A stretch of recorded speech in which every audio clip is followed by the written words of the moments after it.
during his opening stint, and maybe that didn't get related to Jordan because he seemed to get caught unawares into the hairpin, remember, on the opening lap. And when you lose the confidence a little bit, it doesn't take much to shake your psyche a little bit, and suddenly you got pressure from behind. You can't just get into the rhythm of the racetrack once again. So it's nice. Maybe this reset with the caution has allowed Jordan to talk to his engineer, Brian Pilar, and talk about what's the car doing, what are you seeing on the telemetry. They've made a switch, and suddenly the 10 car, the Konica Minolta car, has come alive, and it's the 2-year anniversary since they made that association right here at Long Beach 2 years ago for the locally based company. Absolutely. We're on board the 912 right now, and that's Frederic Machiavecchi, the Frenchman, and now that they've cleared a lot of that class traffic, he's been able to glom right back onto the back of Antonio Garcia. But Nick Tandy has, after that bit of a moment earlier, he has come right back at a little bit of debris in the radiator. I don't think it's going to be enough to do any issues here.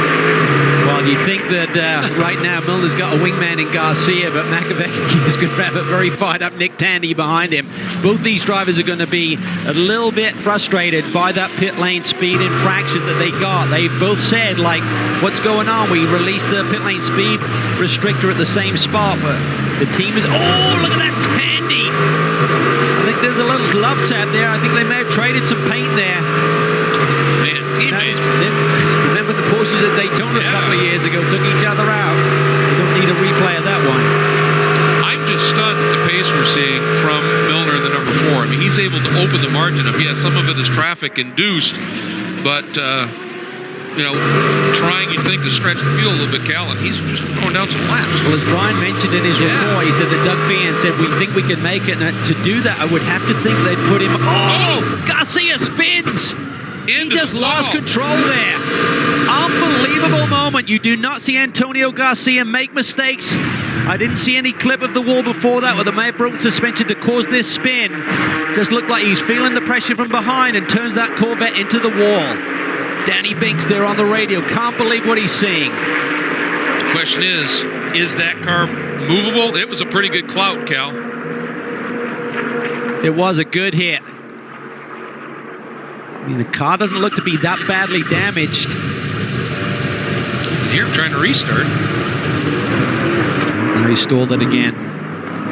Struggling to find neutral. Well, you have to go through this whole programming sequence nowadays on the wheels with all the electronics, don't you? So, yeah, Magnus and his teammate there to Danny Binks' right, screen left, just...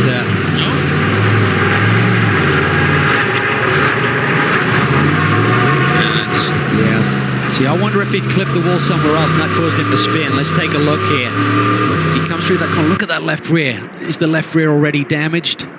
That caused him to spin, Greg? If he'd clipped it somewhere else and that was torn out a little bit, that could have happened. Maybe he'd brushed the wall somewhere else. Don't see any real rub on the bodywork, though, around that wheel arch to indicate that he's hit elsewhere. Maybe it just broke. I think that's sure. That's possible. I mean, this track is bumpy. It doesn't necessarily, you don't necessarily think of it, but it is a very bumpy track. They're on board with him. It's a replay from on board. Let's listen. Yeah, now, he was just feathering the throttle going through it. It wasn't like he just mashed the pedal. Oh boy, things have just been an absolutely miserable day for the number 100 Rahal Letterman Racing IHG Rewards Club BMW, and now impacting the barriers down in turn 1. Wow. This has not been the start of the year for Lucas Luhr and John Edwards now. Exiting that number 100, celebrating 100 years for BMW. Not what they expected. See radiator damage to the front. This whole weekend, it just hasn't really been there on the pace. Let's take a look at what happened here. On board with him here. Oh, Buddha's up. He can't see where he's going.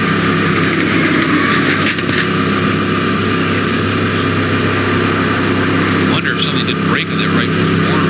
Force that. Yeah, force it up. Possible. They had a breakage, remember, at Daytona that took the car out of the race with Lucas Luhr behind the wheel in turn 1 at Daytona. So that's a very good point, Greg. From the onboard, we wouldn't have seen if there was any issue with the right front suspension that caused that hood to pop up. Some damage initially possibly to the wheel arch and then to the hood. Let's take another look here.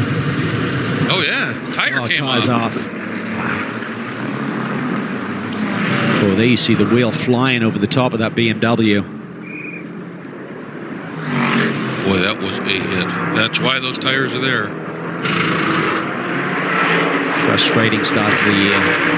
Fortunate stuff. Absolutely great team. Winner last year. There he is. This is the 3 car. You do see a bit of a graze there, so yeah, there was definitely an issue. That wasn't like a mistake through that corner. I saw it, and when you went on board, you could hear the throttle trace. It was definitely something to miss with that left rear suspension, the loaded corner on the car. Danny Binks just saying there's not enough time, guys. 5 minutes on the clock. They'll dig deep, but you got to change parts. 5 minutes, you got no time to do it. Interestingly, both of these incidents with Garcia being able to drive away and the 100 deep enough into the runoff, we're staying green as we're closing in on the final 5 minutes. And what's going to get interesting here, Cal, is this. The number 912 now, Machiavecchi.